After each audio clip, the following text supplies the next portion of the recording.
आता कित्येक मंदिरात आहे. असं बघायला गेलं तर उडुपी क्षेत्रात प्रत्येक मंदिरात अन्नछत्र आहे. प्रत्येक वेळेला दुपार आणि रात्र अन्नदान होतंच होतं, 100% होतंय. पण आता महाराष्ट्रात जेवढे देवी देवता आहेत तिथे किंचित झालं तर झालं, नाही तर होत नाही.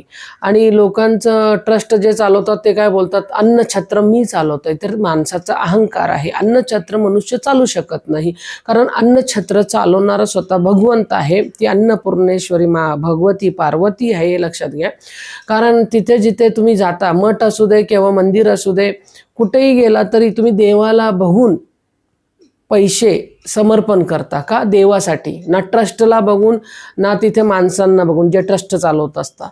ट्रस्टांना वाटतं आम्ही अन्नदान करतो, पण ट्रस्ट अन्नदान करत नाही. तिथे जो देव बसलेला आहे विग्रह स्वरूपात, त्याच्यामुळे अनेक भाविक आहेत, अनेक भक्त आहेत, त्यांना अन्नदान होतंय.